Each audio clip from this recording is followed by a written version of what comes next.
Thank you for joining us today. And the shop talk has been crazy today. Oh my God, yeah, it's the walking that gets you. Mandalay Bay is always so much bigger than you think it is. Oh my goodness, yes, yes. My feet, I can't sleep on it anymore. Did you wear heels? No, Oh, good. not Nice. even. Nice. Yeah, Very thank nice. goodness. All right, so we get to end the entire Brand Innovators experience talking about challenger brands, which I believe almost everyone in this room, maybe actually now everyone in this room, maybe a few other, feels like a challenger brand. Well, it depends who you're competing with, so you could be a challenger brand. And I think one of the things that we want to talk through, one, I obviously want to give you a chance to introduce yourself to the room and your company more importantly.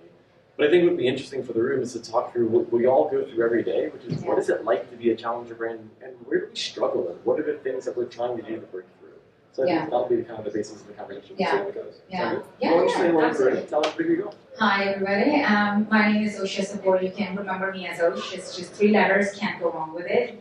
So that's me. I'm the Chief Brand Officer / Marketing Officer at Maesa. We're a brand incubator. You may ask me, what is a brand incubator? What is a brand incubator? Let me tell you. Great. So it is, we create brands for a living. So we find a sleepy CPG giant category, say a hair category, and we find that there isn't a meaningful, there's a lot of noise, but not meaningful innovation in the category. So we'll go and create a brand for it, right? Or a makeup category, or last year we launched in Target. Target had just exited the fragrances aisle, and we were seeing that it was blowing up everywhere else in the industry. So we created a brand for them exclusively in fragrances, launched it as a white space in their aisle, and sure enough, it blew up because there was a customer for it.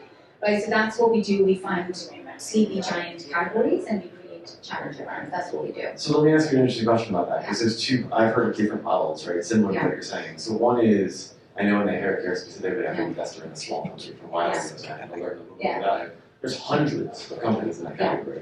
So for you, do you literally start from scratch, or do you try to find the small company that's completely undervalued? Yeah. You're like, oh, if I put some effort into this thing, we can make it blow up. So what works better for you? We create our own brands So from it's scratch. literally from scratch. Literally from scratch. The name doesn't exist, the One of formula doesn't the exist. calls I was doing right now is for a huge retailer partner. We were just all putting together our brains to say what is that brand white space, and like we're working on the idea right now as we speak.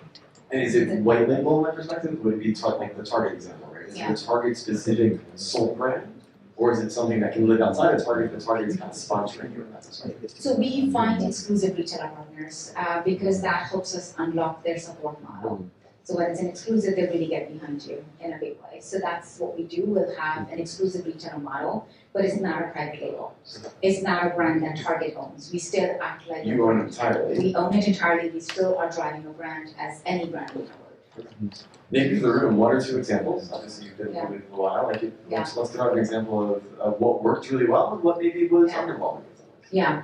So, for instance, Christina's, it's a hair care brand that's at Target. We're the #1 hair brand in the salon aisle, right?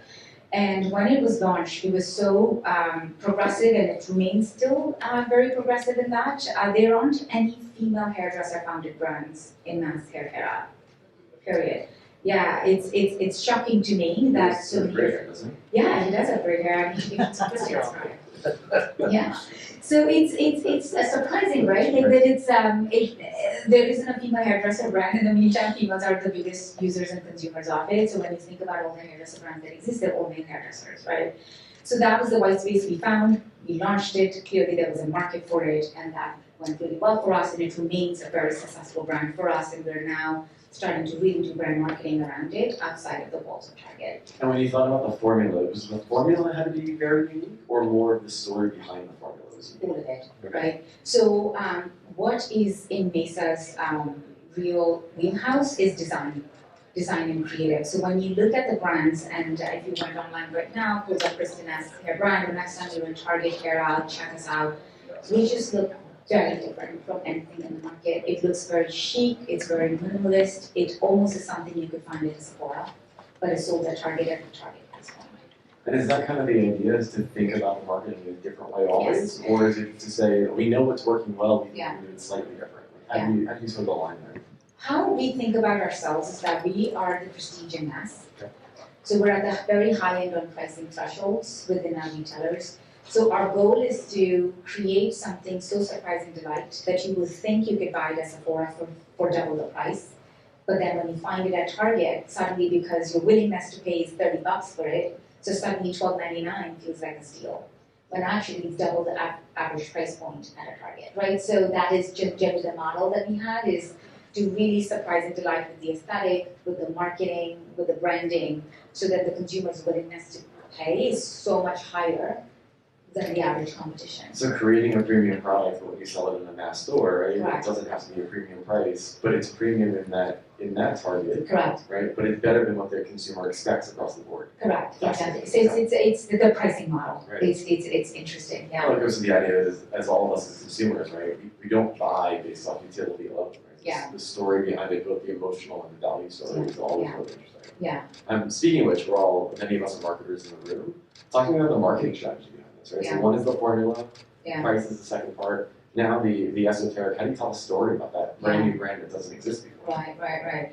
I think for me, I think about marketing, especially for a younger sort of hot brand, right, or a cool brand, call it the new kids on the block, something that's very young. The boy band from the 90s. Oh yeah, Okay. whatever was here, right? So it's basically like finding that unique niche target audience and like really doubling down on it, right? And that's what I define as brand heat. And as a challenger brand, that's what's going for you, right? If you're competing with a Pantene or a Tresemme or a L'Oreal brand, you will never win the fight playing by their rules of the game, right? And they have over $100 million. I was there. I was at Unilever for a very long time, so I know the budgets, the marketing budgets those brands have, right? I can never fight that fight. I'll never win it. So the way I get to win is to be the cool kid on the block, right? Like to create that influence and that heat and that brand status, if you will, right? Because at the end of the day, brand is a welcome to you to join my club. Brand is a club at the end of the day, right? So using a brand, it makes you feel like you've entered that status or a club. So we really hone in on that. And we're really bringing the influencer network, therefore, for our brands, because we know that our brands are so hot that when we do reach out to influencers, they want to talk about our brands, even when they're not getting paid for it, for that transaction. So I want to dive into two things that you said, because I think at least for me, hopefully for you guys as well, it's pretty interesting. So one is, I like the term you use, which is like brand is a club, right? It's like what you believe in. We've heard a lot of like fandoms today, right? Yeah. That same kind of idea, like the passion point behind it. Yeah. And the other one I want to dive into, because it is the title of our session, is the idea of challenger, right? So like you said, you can't go dollar for dollar against the big guys. Yeah. That will never work whatsoever. So how do you think about the idea of carving out a white space, carving out a marketing effort? Like, how do you think about where are they, which is everywhere, and knowing how you're going to find your space so your 1/20th of the budget goes as far as effectively? I would say always looking for emerging platforms and technologies. You know, it's like when Amazon, I was talking to somebody yesterday, there was a time when brands didn't want to be on Amazon. Sure. Large brands didn't want to, they didn't want to go anywhere close to Amazon. And that was the time challenger brands came in and they built an empire off of Amazon, right? That was the white space. Now it's a money game. Now who's going to win the search bid, and whoever pays the most will win it. And of course the big guys are going to always have the bigger dollars to spend, right? So it's more about, it's not to play there, but then saying, okay, what is the next emerging platform where the big dollars haven't arrived yet in a big giant way. So we're always on the lookout for those emerging platforms. I mean, TikTok has emerged already, it isn't emerging anymore. But for us, we find that large CPGs do not particularly win there because their brands don't have the clout. So that is the one that we then therefore choose to focus on. Well, and you're creative in those scenarios can drive engagement, right? And part of the algorithm, obviously, we all know. But ultimately, TikTok and Instagram is about the engagement, right? It's not just the price that you're paying. Exactly. Right? Exactly. So it's funny you mentioned Amazon and big brands not being there. It always reminds me of the days of Facebook, right? Where every brand marketer would touch Facebook for life because the content on there was cats, right? And why would code be around cats? And then obviously that flipped when 2 billion people were on the platform. And that's when, if you remember in 2013, around or 12 around, that's when all those direct-to-consumer brands became a thing. Yeah. Because they came in, they realized there was this white space opportunity, right? Both from a direct-to-consumer engagement standpoint, but also these social media platforms where the big guys were not paying any attention to, but there was a really large audience already there. And so that's how you win it. You can't win by the rules of their game. Like you have to create your own influence. That's a great line. We should all write that. Yeah. Oh, thank you. Oh, Thank you. yeah. A clap in the last session. Nothing is better than that. So let's go back to that whole idea of like clubbing brain, because I think that's a really important one. Yeah. Right? It's the mindset of the consumer. Yeah. How do you win that mindset? Like so you're building this brand. So we talked about formula, we talked about price. How do you figure out what's going to touch their emotional psyche, right? Because that's what's going to move someone from being like, I've never heard of, to I can't wait to try it, and then ultimately the product has to live for itself at some point, right? Yeah. I think different brands probably have a different answer to it, and unfortunately that is where it's art versus science. There isn't a formula to creating a brand that's cool. In a way, cool is cool. Can you create one? We try. Our hit rate is pretty strong, so I would say yes, we could. But for us, where we win is our packaging. So when you think about the moment of truth, right, all of our brands are wholesale first. And the moment of truth is when you're on that shelf, are you going to be able to stop that customer walking by and engage with your brand? So that moment of truth for us has been packaging, right? If you're a direct-to-consumer brand first, then content is your number one stop, because all the traffic is coming to you because you're putting media behind that shop, right? So I think it's just about thinking about where you're going to show up and what that first touch point is. For us, it's always in store. For us, it's always at a retailer. So they are driving the traffic. I have to grab that traffic. My job is market share. I'm too small to drive traffic to them. My job is market share. My job is to gain traffic from others. So for us, packaging is our secret sauce. So our packaging is always very spot on. So did I hear you correctly? All of the brands that you're building they're through a retail partner, they're not D2C.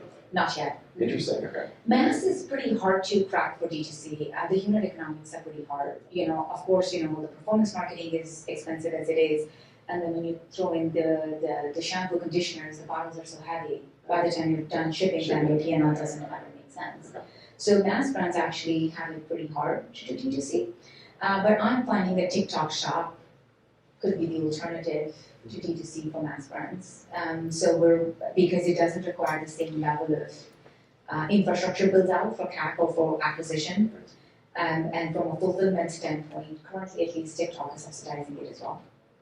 So there's room there. And I was asking that question because actually when you talked about packaging, Yeah. and obviously there's the physical packaging, that's like you said, when you're walking on an aisle, Yeah. what grabs your attention. Yeah. If we go all the way back to the first session, which was Bath and Body Works, not Bed Bath and Beyond.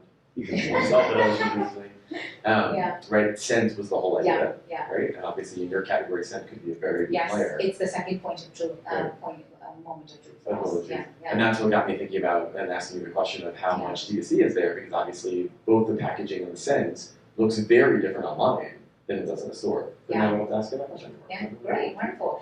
I would also say, right, like if you're creating a brand for online sell, content is where you want to really focus your energy on, because that's what's going to drive traffic to your store, right?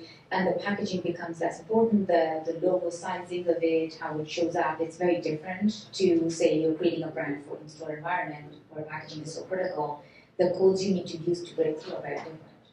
When you're breaking through with content, how much of it is influencer led? How much of it is like organically written? Like, give us a sense of how you're building the content. I think right now I might be at a stage where it's almost 50-50, if not 60-40. But in the future, 60-40 which one? 60 influencer user led and 40 brand led. I do think that in the future it's going to be maybe 90-10, where 90 is going to be user and influencer led, and only 10% will be brand led. I do think that that's the future, and that's what we're preparing ourselves for. And in that sense, are you thinking big influencers, right, the Kardashians, people like that, or a ton of micro-influencers who go back to that niche audience you had mentioned before? I think of creators as a pyramid. You kind of have to touch all of them. Like Alexa.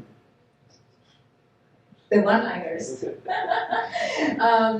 It's to me like it has to be all of it. If micros and nanos is not about strategy, but you just have to then have thousands of them, right? You can't just do an army of 50 to 100 people and expect that it's going to do wonders for you. Now, of course, if you're a startup brand and you've got $100,000 worth of products to sell or $1 million worth of products, so maybe that works. But if you are brands that are larger than $100 million, right, that is never going to move the needle. Because when you do the math of it, right, say you have 100 micros, they each have 10,000 followers, right? So you do the math, it's like what, $1 million Yeah. in total, and then when you think branded content is always the lowest engagement, As I said, engagement rate and then you put 1% conversions, engagement. right? By the time you get down to conversion, Right. how many people actually take action, Right. the math doesn't math, right? So that's why, like, if you really gonna go into it, then make that be the intention behind it, and then just put all into it. Like, don't just like, a little bit of this, a little bit of that, a little bit of this, like, that just dilutes the whole thing. Well, it goes back to your point before, Yeah. focusing, right? If you can't compete Yeah. with, Swab or Trust Me because you don't have the budgets, you have to be very intent focused on Yeah. I'm making up a number for you, I don't know your numbers. Yeah. Right, I have $5 million, and this is exactly what I'm gonna do with Yeah. my $5 million Correct. for regiment. Yes, exactly. With influencer, I remember from other brands I've worked on, Mhm. how does the content control come into play for you guys, especially being a younger brand? Yeah. Right? Is there any kind of regulation as to what they're allowed to do, or is it you give them guidelines ahead of time, or whatever they produce is whatever they produce? How does that work? If it's a paid campaign, you get to brief and you get to approve, right? But the flywheel kicks in when it's not paid and it's actually earned, right? So when it's earned, you can't quite control the content. So the only thing as a brand you can do is recruit the right type of creators into your brand. So that's the only thing you can do. And are you looking at them because they're, in this case that we've kind of talked about, because they're hair care, like aficionados, specialists, I don't know what the right word is to use there, or is it more psychographic is the other option, right? Yeah, absolutely. It has to be a close connection. So I have a portfolio of brands, right? And every brand that we have has very punchy goals, if you will, for creative community building and so on. And each brand has a very different community level. Very little overlap of influencers across different brands. And are there learnings though, these Yeah. business learnings you can share from one brand to the other? Yes. So the learnings, yes. The model we're building, the business model, how we're measuring it, how we're pivoting our plans, all of that is shared learning. And how we're executing it, what are the influencers we're looking at? Very different. Very, very different. Like, very different.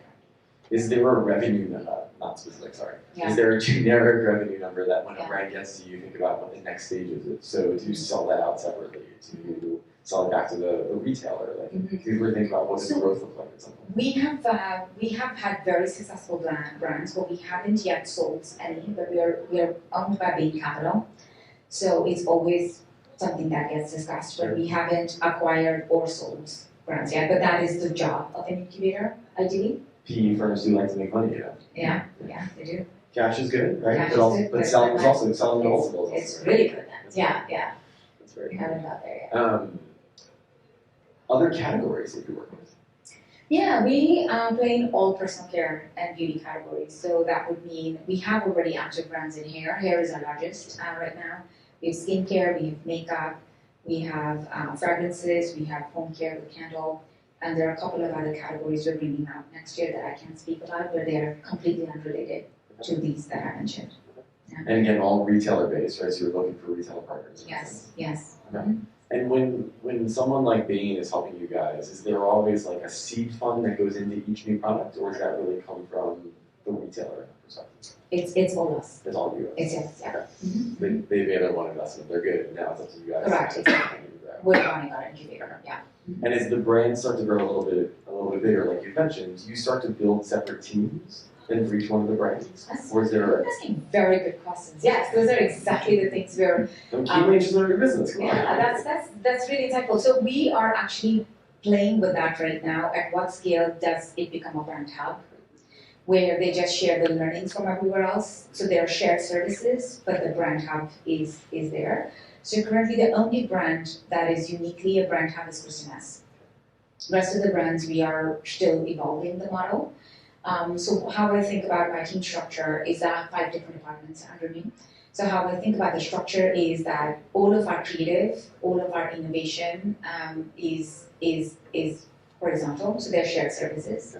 And then I have brand hubs, so brand marketing and integrated marketing. So all the social, press, and influencer tactics are brand hubs. So they cut vertically into it. So it's a grid, if you will, of the brands and how they work. Like a T almost. Correct, exactly. And the Christmas brand is probably the only one that has almost a dedicated team throughout. But even there's a lot of shared services that are still happening. As you grow, one of Yeah. I think everyone's favorite topics is around hiring. Mm-hmm. any things, any tricks of the trade that you picked up hiring, I feel in my career has gotten a lot harder in the last like 2, 3, 4 years. The pandemic obviously is kind of different because that screwed everybody up in multiple ways, but I feel like hiring in the last like 2, 3 years is way harder than it was 5 or 10 years ago. Yeah.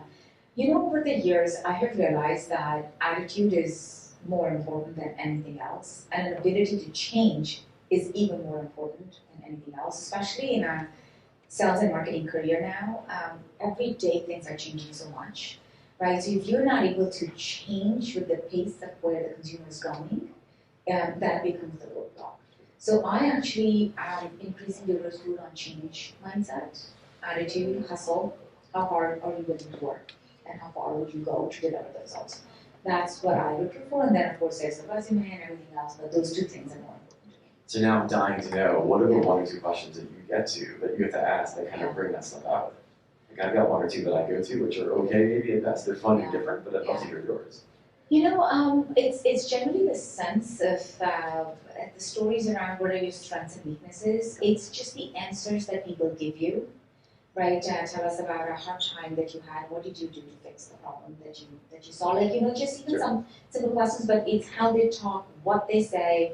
It makes a big difference. You have to look for the body language and the cues and the things they're saying. And like the detail behind the story, right? Yeah, and the pride in solving the problem. That's fair. And the pride makes a big difference. That's fair. Yeah. My 1 fun question I ask everyone in sales on an interview question is, I don't care what the answer is, because the answer actually is impossible to figure out. But I want to understand how you would get there. And the question I always ask is, what is the square root of 47? Oh my goodness. Wow. Because what happens for most people is, you know, I'll make this easy for everyone, right? You know that 7 squared is 49, 6 squared is 36. If you do any sort of mathematical guess, any sort, you know it's 6 point something, it's way higher than 5, and it's below 9. Yeah. And if somebody says that, I know what you've done is you've taken previous knowledge in your head, and you're using it effectively. And the reason I always use that question is, in sales especially, clients never tell you everything you want to know in the order you want to know. And by the way, if any of you have been to me where a client told you everything you want to know in the order you want to know, then please tell me who that client was. I want to find out something, because that never happens.